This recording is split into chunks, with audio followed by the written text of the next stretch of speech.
안녕하십니까. 만나서 반갑습니다. 한 주간 잘 지내셨죠?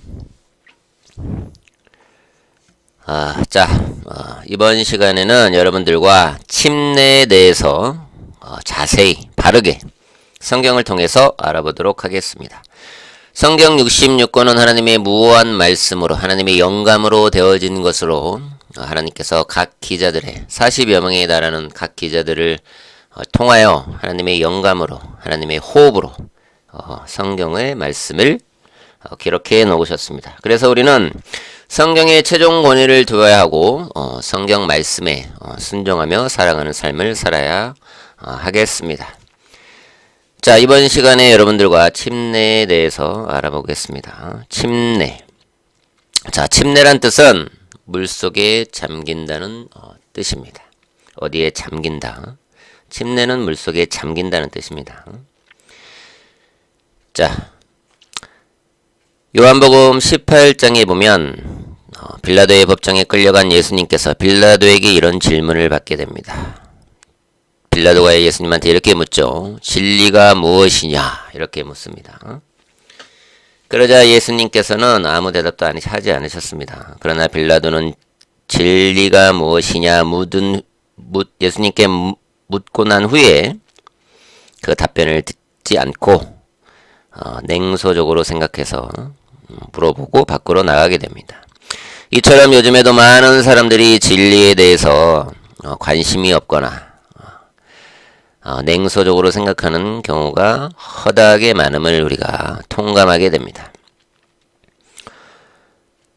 자, 그러나 우리는 이 진리를 알지 못하면 비진리로 향할 수 있기 때문입니다. 그래서 진리가 무엇이냐 여기에 대해서 우리는 관심을 가져야 합니다. 자, 진리는 말 그대로 하나님의 말씀이 진리입니다. 그리고 성령님께서 진리입니다. 그리고 진리는 예수 그리스도 그 자체인 것입니다. 자, 그래서 우리가 성경을 공부하고 성령님의 인도하심으로 여러분들과 예수 그리스도를 증거하는 것입니다. 자, 제가 이렇게 설교를 하는 이유는 정말 요즘에는 저도 직장에 나가고 있지만 많은 사람들이 다닐 교회가 없다. 어디를 다녀야 하느냐. 정말 말씀을 정확하게 해석해서 전하는 교회, 진리를 말하는 교회, 이런 교회를 찾기가 힘들다. 그런 교회가 어디가 있느냐. 그래서 그냥 그런 교회가 없기 때문에 지금 있는 교회를 나가고 있는 것이다. 정말 저도 그렇게 생각하는 게 꽤 오래됐는데 지금은 성경책이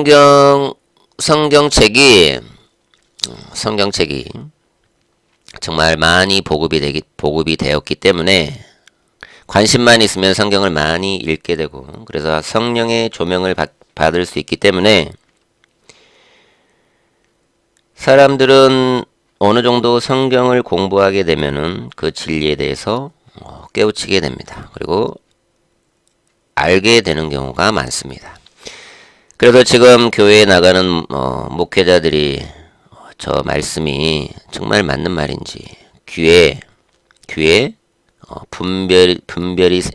분별력이 생기게 됩니다.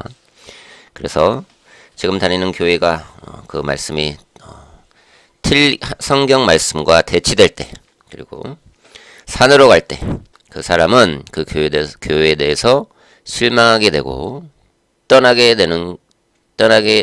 하는 마음을 가지게 됩니다. 그래서 찾지만 정말 진리를 바르게 전하는 그런 교회가 없느냐 이렇게 찾아다니는데 정말 찾기 힘들죠. 정말 찾기 힘듭니다. 이런 교회가 있다면 저도 정말 그런 교회를 응원해주고 싶고 그런 교회를 정말 기도해주고 싶은데 그런 교회가 흔치 않습니다. 그래서 지금 다니는 교회를 그냥 나가고 있는 분들이 많을 것이라 생각을 합니다. 그래서 우리는 하나님의 무오한 말씀을 바르게 알아야 합니다. 진리를 정확하게 알아야 합니다. 자, 저의 설교는 갈라디아서 1장 10절의 말씀처럼 사람들을 기쁘게 하는 그런 설교가 아닙니다. 저는 하나님을 기쁘게 하는 설교를 할 것입니다. 그리고 제가 말하는 복음을 듣고 영혼이 거듭나서 그리고 잘못된 믿음으로 그 믿음이 수술대에 앉아 수술받는 그런 역사가 일어나는 설교가 되었으면 하는 바람으로 제가 설교를 하는 것입니다. 그래서 저는 사람들이 귀에 달콤한 말들이나 이런 말들은 제 설교에서는 별로 찾아보기 힘들 것입니다. 저는 여러분들의 찔림을 받아 정말 변화되기를 소망하는 마음으로 설교를 하는 것입니다. 자, 이번 시간에 침례에 대해서 알아보도록 하겠습니다. 자, 성경은 침례에 대해서 무엇이라고 말씀하시는지 보겠습니다. 제가 앞전에 말씀드렸듯이 침례란 뜻은 물속에 잠긴다는 뜻입니다. 자, 침례라는 고 설교하는 그리고 전하는 많은 사람들이 사도행전 2장 38절에 나오는 그 침례에 대해서 많이 들고 나옵니다. 자, 베드로가 이렇게 말합니다. 사도행전 2장 38절 베드로가 이렇게 말하죠. 회개하라. 그리고 죄들을 사함받은 것으로 인하여 너희 각자는 예수 그리스도의 이름으로 침례를 받으라. 그리하면 너희가 성령의 선물을 받으리라. 자, 이렇게 베드로가 설교를 하는 부분이 사도행전 2장 38절입니다. 그리고 제가 직장에서 어느 집사님이 자신의 교회가 지금 많이 부흥하고 있다. 삶이 많이 변하고 있다. 그래서 자살하려고 했던 사람들, 마약했던 사람들이 그것을 다 고침받고 삶이 많이 변한다. 이렇게 하면서 저에게 전도지를 준 것을 제가 볼 기회가 생겨서 보게 됐는데 그 전도지에도 이 사도행전 2장 38절에 나오는 이 구절이 우리가 구원받는 조건에 써있는 것을 제가 보게 되었습니다. 이처럼 정말 많은 교회들이나 성도들이 이 사도행전 2장 38절에 나오는 이 구절을 믿고 그것이 우리가 구원받는데 필요한 정확한 교리로 알고 있다는데 정말 많은 것이 사실입니다. 이렇게 알고 있는 사람들 많습니다. 그리고 침례 교인들도 정말 많습니다. 50% 이상이 침례를 행해서 구원받는다 이렇게 생각하는 사람들이 대다수입니다. 나머지 분들은 장로교나 감리교나 순복음이나 말할 것도 없고요. 자, 성경에는 여러 가지 침례가 나옵니다. 이 사도행전 2장 38절에 나오는 침례가 다가 아닙니다. 자, 성경에는 7 침례가 있다고 가르칩니다. 성경에는 7 침례가 나옵니다. 정말 많죠. 자, 한번 살펴보도록 하겠습니다. 자, 첫 번째로 나오는 고린도전서 10장 1, 2절에 있는 첫 번째는 모세의 침례입니다. 자, 이 모세의 침례는 이스라엘 백성이 430년의 종살이에서 출애굽할 때 구름 아래에서 행한 것과 홍해 바다를 지난 것을 이것을 성령께서는 침례라고 말씀합니다. 이 모세의 침례는 하나님께서 이스라엘 민족을 따로 구별해 내신 표시입니다. 그래서 이스라엘 백성들을 출애굽시킬 때 구름 아래서와 홍해의 바다를 지나게 한 것을 성령께서는 이 사건을 두고 침례라고 말씀합니다. 이것을 고린도전서 10장 1, 2절에 나와 있습니다. 여러분도 살펴보시기 바랍니다. 꼭 성경책에 이 말씀이 있는지 기록되어 있는지 꼭 살펴보셔야 합니다. 자, 두 번째는 마태복음 3장 6절에 있는 요한의 침례입니다.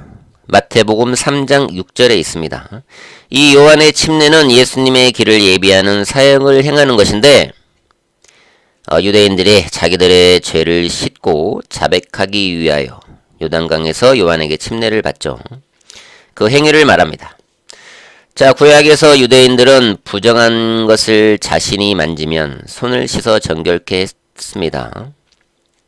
구약에서 유대인들은 자, 손을 씻는다는 것은 죄로부터 돌이킴을 의미하는데, 그래서 마태복음 27장 24절에 빌라도가 예수님을 신문하고 넘겨주면서 나는 이 의로운 사람의 피에 대해서 죄가 없다 라고 하면서 빌라도가 손을 씻죠. 자, 이처럼 구약에서는 손을 씻어 자신의 죄를 정결케 했다는 것입니다. 자, 이 요한의 침례의 목적은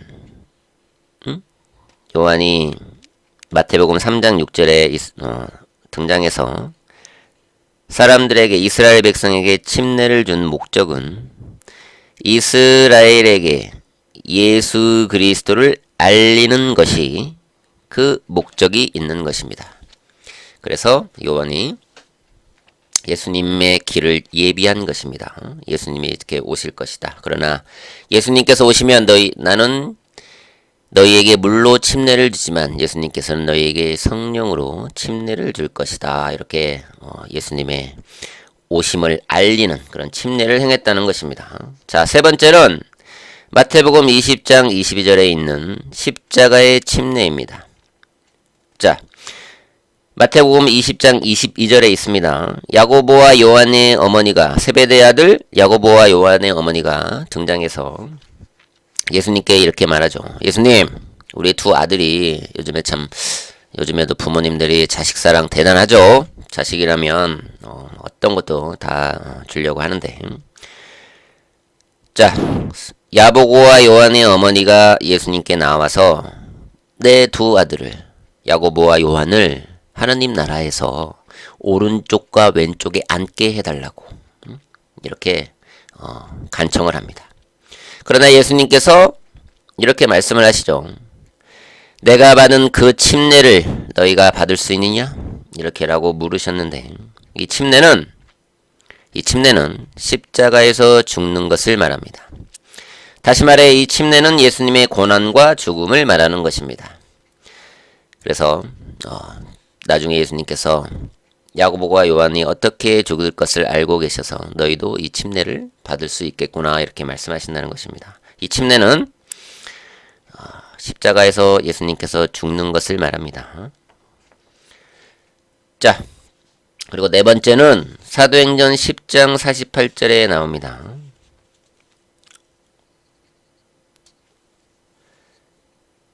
자,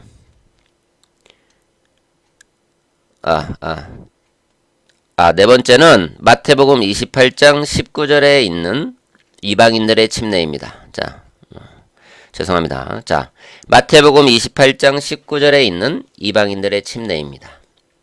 이 침례는 교회 시대 성도들이 우리들이 받는 침례인데, 먼저 예수 그리스도를 주님이라고 믿는 고백이 필요합니다. 그리고 침례를 받음으로 나는 주님을 믿는 사람이다 이렇게 공개적으로 간증하기 위한 침례입니다. 이 침례는 아버지와 아들과 성령의 이름, 곧 삼위일체이신 주의 이름으로 이 침례를 받는 것입니다. 이것이 마태복음 28장 19절에 있는 이방인들의 침례입니다. 이해가셨죠? 이 침례는 나는 주님을 믿는 사람이다 이렇게 공개적으로 간증하기 위해서 침례를 받습니다. 그리고 아버지와 아들과 성령의 이름으로 침례를 받는 것입니다. 자, 다섯 번째는 고린도전서 12장 13절 그리고 에베소서 4장 4, 5절에 있는 그리고 마태복음 3장 11절에 이렇게 나와 있는 성령 침례입니다. 이 성령 침례가 우리가 가장 중요한 침례인데 이 침례는 죄와 허물로 죽어 있는 모든 인류의 사람들 그리고 세상에 속해 있던 그러한 사람들 죄와 허물로 다 죽어 있습니다. 이것이 하나님의 관점입니다. 사람들은 죄와 허물로 죽어 있다고 하나님께서 그렇게 사람들을 보고 있습니다. 그런데 우리는 이렇게 생각하지 않죠. 그러나 하나님의 관점은 죄와 허물로 다 죽어 있습니다. 그래서 죄의 문제를 해결해라. 그래서 예수님께서 십자가에서 피 흘려 돌아가신 것입니다. 제가 지난 시간에도 말씀드렸지만 하나님께서 안식하시다가 정말 심심하셔서 십자가를 지신 게 절대 아니라는 것입니다. 의미 없이 십자가를 지신 것이 아니라는 것입니다. 우리의 죄와 허물, 우리 모든 인류는 죄와 허물로 그냥 죽어 있습니다. 죽어 있는 그 죄와 허물로 죽어 있기 때문에 그래서 예수님께서 십자가에서 피 흘려 돌아가신 것입니다. 그 피 흘려 돌아가신 그 피가 우리의 죄값입니다. 죄값을 지불하고 우리를 사신 것입니다. 그래서 우리는 예수님의 종이 된 것입니다. 왜? 지불하고 우리를 사셨기 때문에. 우리는 그래서 그분 것이라는 것입니다. 자, 이것을 우리는 분명히 이것도 알고 넘어가야겠습니다. 자, 우리는 고린도전서 12장 13절에 나오고 에베소서 4장 4, 5절에 있고 마태복음 3장 11절에 있는 성령 침례, 이 성령 침례가 아주 중요한데요. 우리는 이 성령 침례를 받는 것은 예수 그리스도를 마음으로 믿어 자신 개인의 구세주로 영접할 때 예수 그리스도의 몸 안으로 잠기는 침례를 말합니다. 이 침례는 구원과 동시에 일어나고 예수 그리스도의 몸의 지체가 되므로 결코 떨어질 수도 없는 이것이 성령 침례인 것입니다. 자, 우리가 성령 침례를 받게 되면 제가 누누이 말하지만 이것은 성령 침례는 예수님께서 내 안에 들어오신다는 것입니다. 한 몸이 된다는 것입니다. 그래서 지체가 된다는 것입니다. 지체, 한 몸. 그래서 영혼까지 결코 떨어질 수가 없다는 것입니다. 그래서 하늘나라에 가게 되면 하나님께서 100% 내 안에 채워지기 때문에 모든 슬픔과 고통과 이런 것들이 다 사라져서 오직 하나님을 찬양하는 사랑하는 그런 하나님의 자녀들이 된다는 것입니다. 자, 이 성령 침례는 예수 그리스도께서 나를 위하여 죽으시고 묻히셨다가 부활했다는 사실을 믿고 영접하면서 일어나게 됩니다. 그래서 성도들이 교회에서 물침례를 하는 것은 우리들이 교회에서 물침례를 행하죠. 이제는 자신이 자신의 힘으로 살지 않고 나는 예수 그리스도와 함께 죽었고 묻혔고 부활했으므로 예수님을 위해 이제는 살아가겠습니다 하는 간증으로서 이렇게 우리가 교회에서 침례를 행하는 것입니다. 이 다섯 번째 침례는 지금 저와 여러분들에게 굉장히 중요한 침례인데 예수 그리스도를 믿고 영접한 사람은 예수 그리스도의 몸 안으로 잠기어 예수 그리스도의 지체가 되므로 우리가 한 몸을 이루게 됩니다. 이것을 신비라고 사도 요한이 바울 사도가 우리에게 얘기하는 것입니다. 다시 말해 구원받는 것이 성령 침례인 것입니다. 자, 저와 여러분은 예수님께서 내 안에 사시는 이 성령 침례를 받아야 합니다. 그래야 구원받습니다. 이거 받지 않으면 절대 구원받을 수 없습니다. 이것이 진리입니다. 자,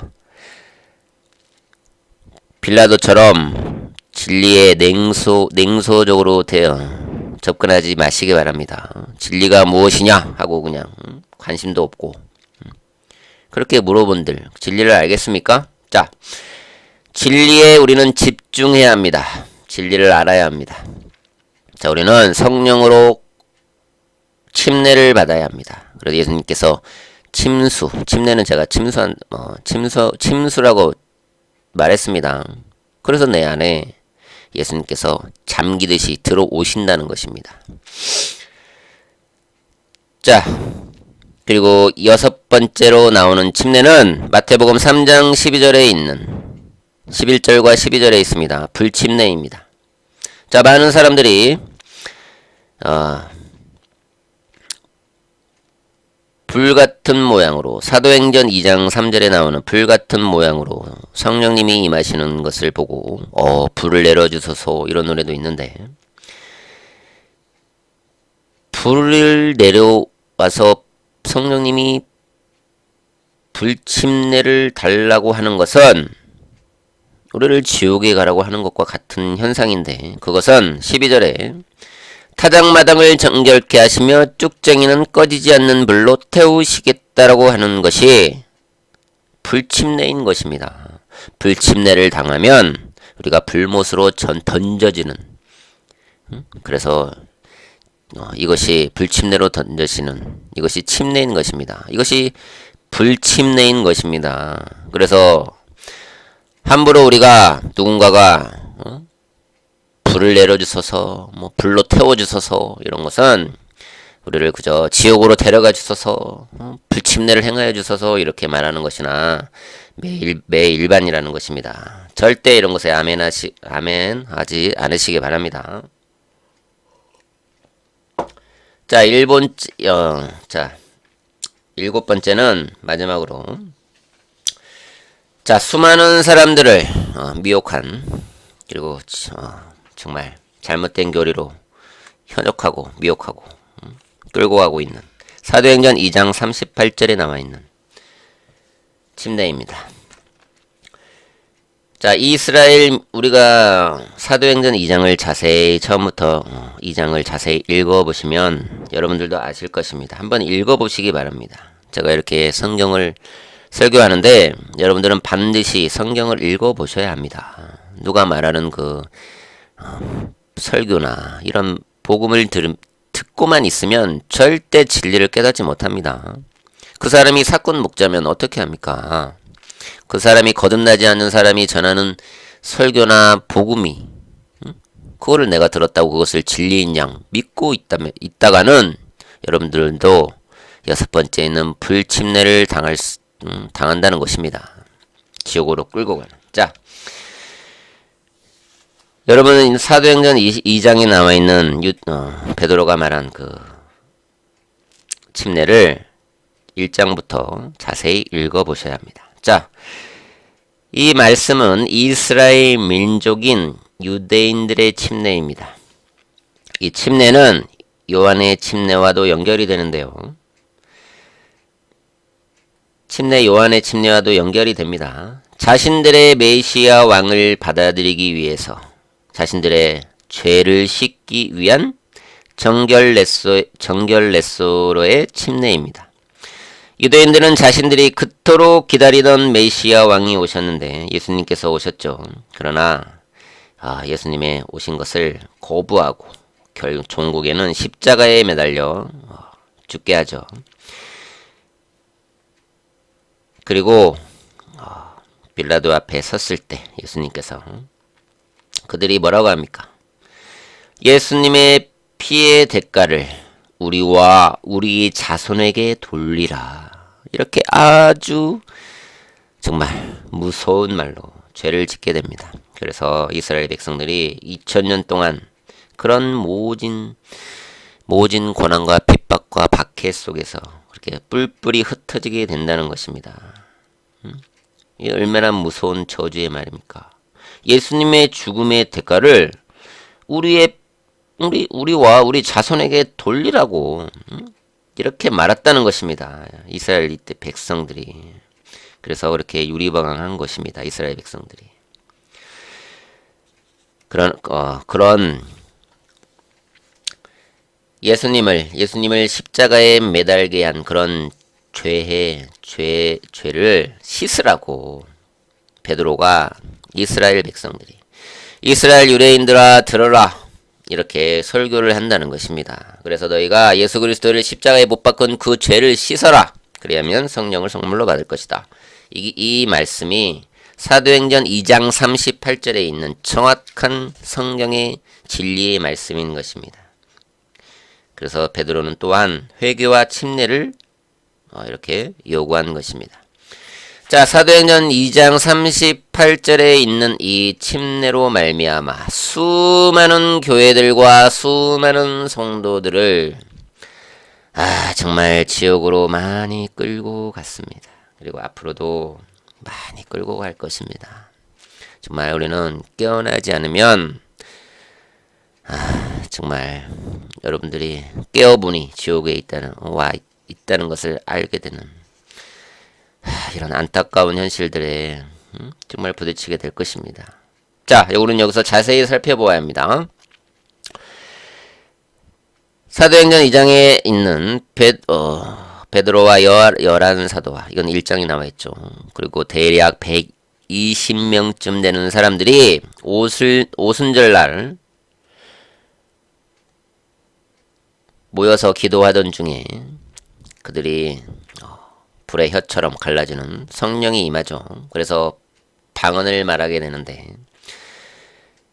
그래서 나와서 방언을 말하자 신앙심 깊은 유대인들과 유대교로 개종한 사람들이 술에 취해서 저렇게 방언으로 말하는구나. 그래서 여기서 방언이 나오는데 이 방언에 대해서도 제가 기회가 되면 자세하게 정확하게 진리를 말씀드리도록 하겠습니다. 신앙심 깊은 유대인들과 유대교로 개종한 사람들이 술에 취한 줄 알았습니다. 방언으로 막 120명쯤 되는 사도들과 사람들이 성령을 받고 방언을 말하자 그때 베드로와 열한 사도가 함께 있어서 설교를 합니다. 2장 22절 너희 이스라엘 사람들아 들어라. 자, 이렇게 설교를 쭉 이어가던 중에 36절 그러므로 이스라엘 온 집이 분명히 알 것은, 자, 어디라고 합니까? 이스라엘 온 집이 너희 이스라엘 사람들아 들어라. 이렇게 베드로가 설교를 한다는 것입니다. 제가 성경을 분명히 말씀드렸습니다. 이 얘기는 누가 누구에게 말하는 말씀이냐, 이것을 우리가 먼저 분별하지 못하면 구약에서 신약까지 창세기에서 요한계시록까지 66권인데 다 자기에게 적용을 하면은 우리는 예수님 말씀을, 하나님 말씀을 다 자신에게 전부 적용을 하게 되면, 제가 전에 말씀드렸죠. 한쪽 눈이 실족하면 그 눈을 빼버려야 합니다. 그리고 손 하나가 실족하게 하면 손을 잘라버려야 합니다. 그것을 다 나한테 온전히 적용을 하면, 우리는 하나님의 말씀을 어느 한 가지만 적용을 하면 안 됩니다. 하나님 말씀은, 그래서 이단 교리가 나온 것입니다. 하나님 말씀은 우리 믿음으로 하나님의 은혜로 구원받는 교회의 시대, 저와 여러분이 정확한 교리를 아는 것은 교회의 시대의 교리입니다. 자, 베드로는 너희 이스라엘 사람들아, 그리고 이스라엘 온 집이 분명히 알 것은, 이렇게 설교를 한다는 것입니다. 너희가 십자가에 못 박은 이 예수를 하나님께서 주와 그리스도가 되게 하셨다고 말합니다. 그렇죠. 제가 말씀드렸죠. 십자가에 못 박은 것을, 그 죄를 씻으라고. 그래서 베드로가 이스라엘 집과 이스라엘 사람들에게 설교하는 것입니다. 그 죄를 씻으라고. 그래서 침례를 받으라고. 그 메시아가 온 것을 너희가 알지 못하고 십자가에 죽이지 않았느냐. 그러니까 그 죄를 씻기 위해서 침례를 받으라. 그래야면 성령을 선물로 받을 것이다. 이것이 베드로가 사도행전 2장 38절에서 말한 유대인들의 침례인 것입니다. 자, 정확하게 아셨나요? 베드로는 유대인들에게 예수 그리스도를 못 박은 세대로부터 자신을 구원하라고 설교하는 것입니다. 우리 이방인들인 우리들에게 하는 말이 아니라는 것입니다. 자, 사도행전 2장 38절은 우리가 성령님의 조명 없이는 소경인 사람들에게는 절대 깨닫기 힘든 구절인데, 그래서 우리가 성경을 공부하지 않으면 정말 조명을 받기가 쉽지 않은데, 그래서 성도들은 성경을 읽고 또 읽으면서 성령님의 조명을 구해야 합니다. 그래서 제가 누누이 말하지만 누가 전하는 메시지만 듣고 있다가는 정말 죽어보니 지옥에 와 있는 자신을 발견하게 되기 때문에 자세히 바르게 진리의 말씀을 알아야 합니다. 이 시간이 여러분을 얼마나 중요한 시간인지 정말 여러분들은 알게 될 것입니다. 자, 집중해 주시기 바랍니다. 자, 베드로가 사도행전 2장 38절에 예수 그리스도의 이름으로 침례를 받으라. 그래야면 너희가 성령의 선물을 받으리라고 얘기했습니다. 그러나 이 말씀은 사도행전 2장에 말했습니다. 그리고 그 뒤에 가면 사도행전 8장에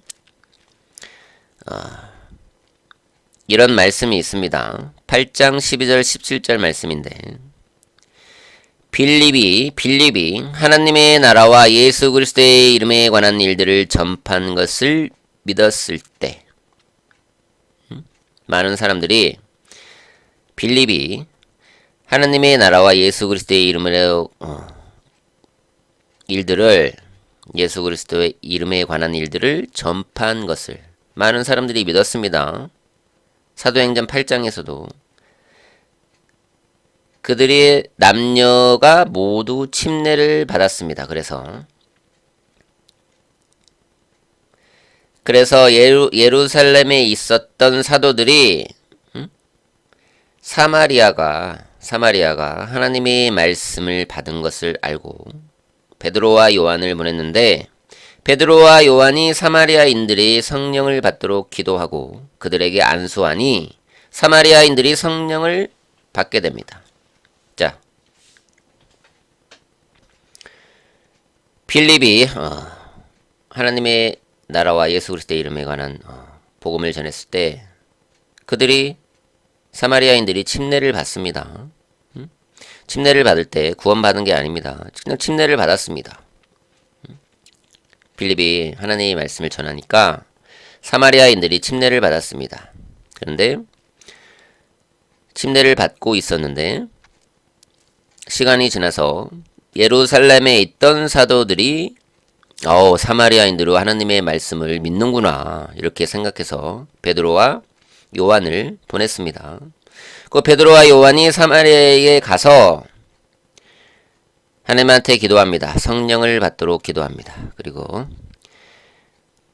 베드로와 요한이 그 사마리아인들에게 그때서야 안수하니 사마리아인들이 성령을 받게 됩니다. 이것이 사도행전 8장에 나와 있는 말씀입니다. 자, 그 뒤에 있는 사도행전 19장에도 보겠습니다. 사도행전 19장.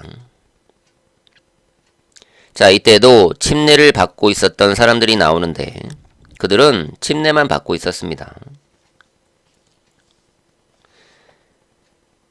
그들에게 바울이 또 가서 안수하니 그들이 성령을 또 받게 됩니다. 자, 침례를 받고 바로 그 사람들이 성령을 받고 구원받았습니까? 아닙니다. 여기에서도 침례를 받고 있었던 사람들이 우리는 성령이 있는 것도 듣도 보지 못했다 이렇게 말하는 사람들에게 사도 바울이 가서 그들에게 안수를 한 후에야 성령을 받게 됐다는 것입니다. 제가 여러분들에게 말씀드렸습니다. 우리는 성령 침례를 받아야 된다고. 예수님께서 내 안에 들어오시는 그 성령 침례를 받아야 구원받는 것입니다. 그것이 없이는 저와 여러분은 구원받을 수 없습니다. 그 침례를 받아야 하는데 사도 바울이 이때에도 사도행전 19장에도 그들에게 안수하니 침례만 알고 있었던 사람들에게 침례를 받았던 사람들에게 안수하니 성령을 받게 됩니다. 그리고 사도행전 10장에도 보면 이때는 성령을 먼저 받은 사람들이 나오는데, 이때는 성령을 먼저 받은 사람들이 나옵니다. 그래서 베드로가 성령을 받았으니 이제 침례를 받아서 우리가 예수님과 함께 장사되고 묻히고 부활했다는 것을 우리 많은 사람 앞에서 간증으로 우리가 그 침례를 받는 것을 받게 했다고 사도행전 10장이 기록합니다. 자, 사도행전 10장은 먼저 성령을 받은 사람들에게 베드로가 그들이 성령을 받은 줄 알고 침례를 베풉니다. 그리고 우리는 이렇게 해서 침례가 7 침례가 있다는 것을 우리가 성경을 통해서 자세히 배워봤습니다. 자, 우리는 침례를 받으면 성령을 받는 것이 아니고 먼저 성령을 받는 사람들도 있고, 그리고 침례 받고 있다가 이런 사람들이 시간이 지나서 사도들이 그들에게 안수하니 성령을 받는 사람들도 있다는 것을 우리가 성령을 통해서 자세히 알게 되었습니다. 그러므로 침례를 받는 것이 구원받는 것이 아니고 성령 침례를 받아야 구원받는다는 것입니다.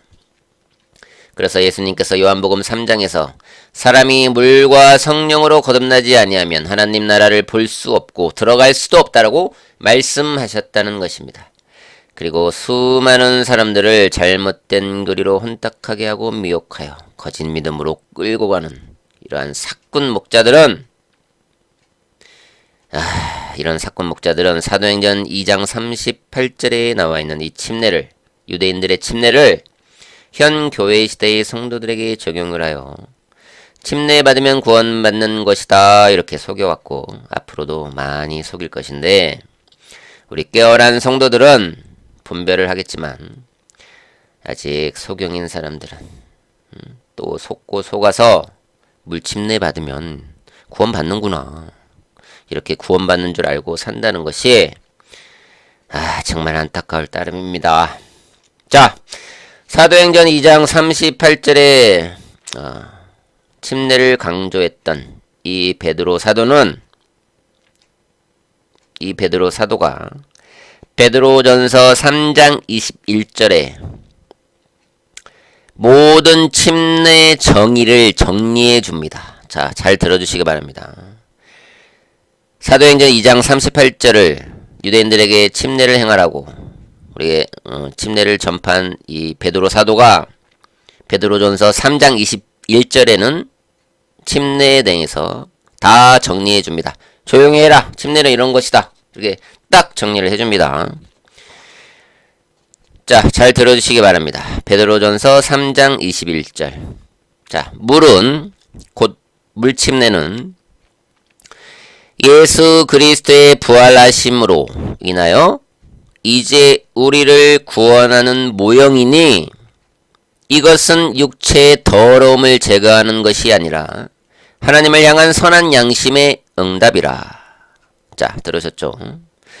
이렇게 물침례의 정의를 깔끔하게 아주 완벽하게 정리를 해줍니다. 자, 여러분들이 들으셨지만 물침례는 모형이다. 모형이다. 물침례는 모형이다. 무슨 뜻입니까? 문자 그대로 가짜라는 것입니다. 그냥 모형이라는 것입니다.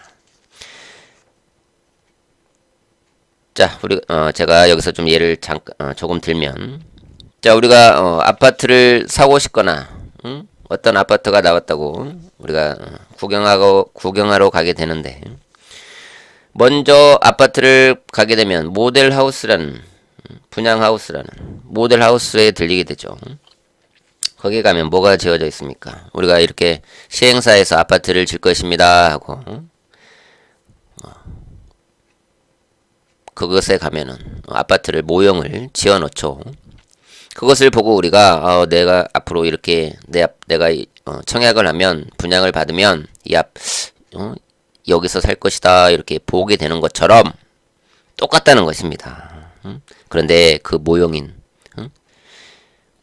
모형으로 해놓은 그 아파트에서 들어가서 살지 않죠. 그냥 그것은 내가 앞으로 아파트가 이렇게 지어지고 이런 아파트에서 내가 분양을 받게 되면 여기서 살게 되겠구나 이렇게 알으라고 그 시행사에서 모델하우스에서 거기에서 모형을 이렇게 전시해 놓은 것처럼 마찬가지라는 것입니다. 그것이 베드로가 베드로전서 3장 21절에 이렇게 정리해 놨다는 것입니다. 자, 여러분들이 물침내로 구원받았다라고 말하는 사람은 말 그대로 모형인 모델하우스에서 그런 데서 살려고 생각하는 아주 헛된 망상에 사로잡힌 사람임을 우리가 알아야 합니다. 자, 예수 그리스도께서는 모든 죄들과 함께 죽으시고 장사 지낸 바 되셨다가 사흘 만에 죽은 자들로부터 살아난 것을 부활의 모형으로 우리에게 보여주셨습니다. 그래서 구원받는 사람에게 침례를 받게 해서 물속에 들어가서 나오게 하는 것은 이제 내가 죽으면 예수님처럼 부활하는구나. 이것을 알게 하기 위해서 물속에 들어갔다가 나오게 하는 것입니다. 이것이 침례인 것입니다. 예수께서 모든 죄를 종결지셨듯이 우리도 모든 죄들을 씻고 구원받아 새 생명으로 다시 일으켜 세워진 것입니다. 이러한 구원의 재반 과정이 침례를 통하여 상징적인 모형으로 재현되는 것입니다. 그래서 우리가 침례를 받을 때 예수 그리스도의 죽으심과 묻히심과 부활하심이 모형으로 재현되는 것입니다. 침례는 결국 그리스도의 부활의 모형인 것입니다. 자, 다시 말씀드리면 우리가 침례를 받는 것은 침례가 우리를 구원하기 때문이 아니라 이미 우리가 구원받았음을 침례의 모형을 통하여 재현함으로써 구원받은 사실을 증거하기 위해 침례를 받는 것입니다. 자, 여기까지 침례에 관하여 살펴보았습니다. 자, 여기서 잠깐 또 정말 유아 세례를 하는 데가 참 많죠. 이것도 잠깐 살펴보고 가겠습니다. 시간이 많이 갔는데, 자, 제가 이 설교를 준비하면서 정말 20분 안에 끝내려고 했는데 시간이 많이 갔습니다. 자, 유아 세례를 시행하는 것이 굉장히 많죠. 자, 여러분들 생각해 보십시오. 부모가 어린아이를 자기 아이를 데리고 갑니다. 어린아이는 아무것도 모릅니다. 그저 부모의 의지로 교회에 가서 세례를 받거나 침례를 받습니다. 침례를 받으면 그 아이가 구원받습니까? 구원받는다고 생각하십니까? 아이는 자기의 의지가 없습니다. 그냥 부모의 의지로 아이를 데리고 갔습니다. 그래서 침례를 행하고 세례를 베풀면 그 아이가 구원받는 것입니까? 자, 성경에는 이런 말이 없는데, 자, 이게 만약에 여러분들이 누군가가 이런 것이 사실이라고 생각하는 사람들이 있다면, 자, 그 사람을 수면제를 투여해서 내가 정말 구원하고 싶은 사람이 있어요. 그러면 그 사람한테 수면제를 투여하거나 마취제를 정말 자고 있을 때 투여해서 그 사람을 데려다가 세례를 주면 그 사람의 의지와는 상관없이 구원받습니까? 그 사람이 예수님을 믿지도 않고 영접하지도 않았는데 구원받습니까? 어린 아이들은 자신의 의지가 아니라 부모님의 의지에 의해서, 부모님의 생각에 의해서 세례를 당하고 침례를 당한 것입니다. 그런 어린 아이가 세례를 받고 침례를 받으면 구원받는다고 생각하는 생각이 정말 진리의 말씀입니까? 자, 자세히 생각해 보시기 바랍니다. 정말 개똥 같은 생각인 것입니다. 자, 제가 오늘 침례에 대해서 명확하게 알려드렸습니다. 어떤 사람은 제가 말하는 설교나 전도하는 것을 보고 어떻게 당신이 하는 말만 옳다고 하느냐. 이렇게 저한테 말하는 사람들이 많습니다. 어떻게 네가 말한 것만 진실이냐. 어떻게 네가 말한 것이 옳다고 하느냐. 제가 하나님 말씀을 전하면 사람들은 꼭 이렇게 질문을 합니다. 어떻게 네가 말한 것이 진리냐. 그럼 제가 이렇게 대답하죠. 제가 제 생각으로 말하는 것이 옳은 것이 아니고 성경에 써있는 하나님의 말씀이 옳다고 하는 것입니다. 어떻게 내가 생각하고 내가 말하는 것이 옳다고 말하는 것입니까? 성경에 써있는 하나님의 말씀이 옳다고 전달해 준 것 뿐입니다. 에휴, 정말. 자, 우리는 침례에 대해서 더 이상 이제는 왈가불가하지 말았으면 합니다. 이제는 우리가 침례를 받는 이유는 구원받았음을 사람들에게 보여주고 이런 간증으로 그리고 한 모형이고 이제 나는 죽고 부활할 것을 재현하는 과정으로 침례를 받는 것입니다. 정확하게 아셨을 것이라 생각을 합니다. 자, 이번 시간에도 길게 설교가 됐는데 침례에 대해서 여러분들과 제가 자세히 알게 되었기를 바라면서 자, 사도행전 2장 38절을 붙들고 있다가는 정말 깨어보니 지옥에 와 있는 자신을 발견하게 될 것입니다. 절대 이런 안타까운 일들이 일어나지 않기를 진심으로 바라면서 제 설교를 마치도록 하겠습니다.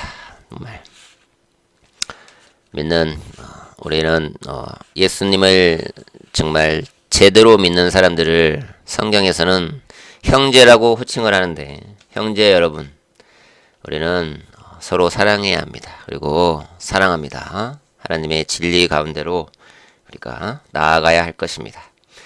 자, 긴 설교 들어주셔서 대단히 감사합니다. 감사합니다.